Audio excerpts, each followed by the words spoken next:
Audio Jungle.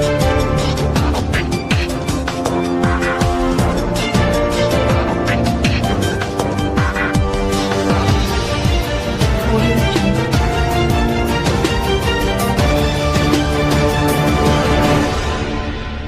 Professor doctor Azam Mushtaq हमेशा की तरह आपके साथ। और आज बड़ी खुशकिस्मती है कि हमारे एक हर दिल अजीज़ व दोस्त प्रोफेसर और अबव ऑल हमारे पीएमए के प्रेसिडेंट प्रोफेसर मसूद उर-रऊफ़ हिराज साहब इस वक्त मेरे साथ मौजूद हैं वार्ड में। सर बहुत वेलकम।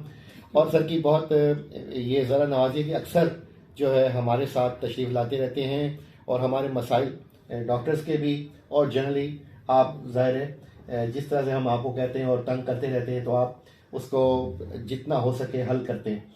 अच्छा सर, अब आजकल चूँकि आप तशरीफ़ लाए किस्मत से, तो मैंने कि ये मौका गनीमत जाना कि मैं आपसे चंद बातें करूं।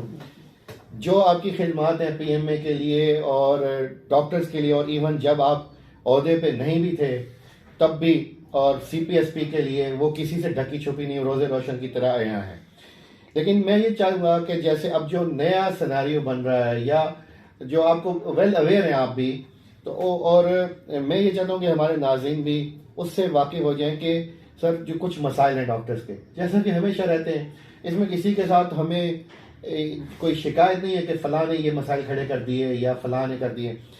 हर गवर्नमेंट से हमारी एक्सपेक्टेशंस होती हैं। अब ये नई गवर्नमेंट अल्लाह का शुक्र है आ जाएगी, तो आप क्या समझते हैं सर कि जो डॉक्टर्स के आगे जॉब्स के मसाइल हैं या इंडक्शन के मसाइल हैं, जो पार्ट 1 कर लेते हैं या कर लेते हैं ये एमडी, तो उसके बाद फिर इंडक्शन नहीं मिलती, यानी कि उनको ट्रेनिंग के लिए जगह नहीं मिलती, आम फहम लोगों के लिए मैं वाजे कर दूँ, तो उस सिलसिले में आप क्या फरमाते हैं और आपकी क्या एफर्ट्स चल रही हैं? इनको हम 2 टुकड़ों में कर लेंगे। पहले आप जॉब्स वाली बात बता देंगे, फिर एमडी वाला जो इंडक्शन वाला है वो। बिल्कुल आपने सही कहा doctor Azam Mushtaq, thank you very much. मैं सिर्फ यहाँ पे गुजारिश करना चाहूँगा कि पिछले कुछ मेरे ख्याल डेकेड्स में आप कहना चाहिए, बल्कि लास्ट 1 डेकेड में काफ़ी सारे प्राइवेट मेडिकल कॉलेजेस हमारे यहाँ पे एस्टेब्लिश हुए, और ये पंजाब में भी हुए, बल्कि दूसरे प्रोविंसेस में भी हुए। और इसके साथ ऐसा हुआ कि हमारे काफ़ी सारे डॉक्टर्स जो उनकी तादाद थी आकर, जो इवन आप पास आउट करते हैं, तो उनकी तादाद बहुत ज़्यादा उसमें इजाफा हुआ।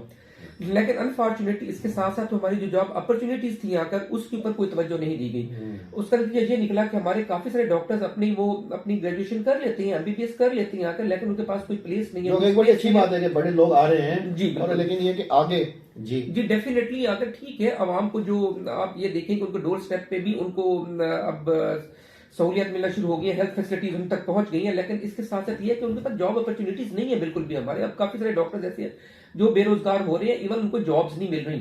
तो ये एक लम्हा फिक्री है आकर। मेरा ख्याल है कि इसके ऊपर पॉलिसी बनानी चाहिए आकर, और स्पेशली मेरा ख्याल है फेडरल गवर्नमेंट को इस पे सोचना चाहिए, और जितने भी प्रोविंसेस हैं उनको भी इस पे, उनको जो स्टेक होल्डर्स हैं आकर, उनको भी ऑन बोर्ड होना चाहिए, और उसके बाद ऐसी पॉलिसीज बने कि इतने डॉक्टर्स प्रोड्यूस होने और उनकी जॉब अपॉर्चुनिटीज भी होनी चाहिए। जैसे आपने बिल्कुल सही कहा, जैसे अब निस्टर 2 है, तो उसमें आप देखें कि बहुत सारी जॉब बंदे अकोमोडेट हो सकते हैं, डॉक्टर्स अकोमोडेट हो सकते हैं, और इसी तरह नए हॉस्पिटल्स जो हैं और जो पेंडिंग पड़े हुए हैं, तो उस सिलसिले में कुछ आप आगे इसको अब चलाएंगे? बिल्कुल देखिए, निस्टर 2 तो मैं कहता हूँ एक बहुत बड़ी ब्लेसिंग थी आकर ज़हारा, जो पिछले टेन्योर में एक पूरा हुआ। और मुल्तान में आप देखें तो 1952 के बाद कोई ऐसा बड़ा हॉस्पिटल नहीं बना, चाहिए निस्टर 2 ही बना। और लेकिन मैं समझता हूँ कि निस्टर 2 उसका नाम रखना बहुत बड़ी ज्यादती है आकर, वो अब ऐसे फ्लरिश करना उसका बहुत मुश्किल है, इसलिए कि वो उसके ऊपर छाप लगी निस्टर की, और अब उसको चलाने भी लगे हैं। तो उसमें आप ये देखिए इतनी बड़ी ज्यादती की गई कि वहां पे जितने डॉक्टर्स थे, वहां पे जो डॉक्टर्स की एसएनई के मुताबिक वहां पे डॉक्टर्स आना चाहिए थे वो नहीं आए, जो अमला वहां पे रिक्रूट किया जाना चाहिए था वो नहीं हुआ, अभी तक आकर रिक्रूट नहीं हुआ वहां पे। और उसका ये हुआ कि जो निस्टर 1 जो ऑलरेडी ओवरबर्डन हॉस्पिटल है, जहां पे इतना पेशेंट्स आते हैं आकर, और जहां पे इसको मैनेज करने के लिए हमें काफी सारे प्रॉब्लम्स पहले फेस करना पड़ते हैं as far as the human resources are concern, जिसमें डॉक्टर्स भी हैं, पैरामेडिक्स भी हैं, नर्सेज भी हैं। तो उन्हीं को ही शिफ्ट किया गया काफी सारे डिपार्टमेंट्स में, डॉक्टर्स को भी, पैरामेडिक्स को भी, और वो उनको शिफ्ट किया गया वहां पे निस्टर 2 में आकर, अपने वहां पे तक चले वहां पे वक्ती कमी को पूरा करने के लिए। जी सर, बिल्कुल वक्ती कमी को पूरा करने के लिए किया। लेकिन मुझे नहीं लगता, देखें जब आप एक दफा चला देते हैं आकर, तो उसके बाद कोई भी उस पर तवज्जो नहीं देता, कोई उस पर ध्यान नहीं देता। फिर जो आगे डॉक्टर्स आगे, जो अमला आ गया, उसके बाद तो गवर्नमेंट बिल्कुल बेफिक्र हो जाती है कि चलो जी एक हॉस्पिटल चल पड़ा है, और तो उसका अल्टीमेटली नुकसान क्या होगा, पेशेंट्स को होगा, इसलिए कि ना पेशेंट वहां प्रॉपर्ली देखे जा सकेंगे, और यहाँ पे जो ऑलरेडी निस्टर 1 में देखे जा रहे थे कि वो भी उनका भी ज़ाहिर है नुकसान होगा, उनको प्रॉपर फैसिलिटीज नहीं मिल सकेगी। और हमारी तो इसमें एक गुजारिश ये है कि एक जो एसएमई के मुताबिक जितने डॉक्टर्स हैं, पैरामेडिक्स हैं, नर्सेज हैं, सब के सब दी जाए निस्टर 2 में। निस्टर 2 का नाम चेंज किया जाए, फ्यूचर में इसके साथ मेडिकल कॉलेज अटैच किया जाए मुल्तान में। जी बिल्कुल। आप देखिए जी।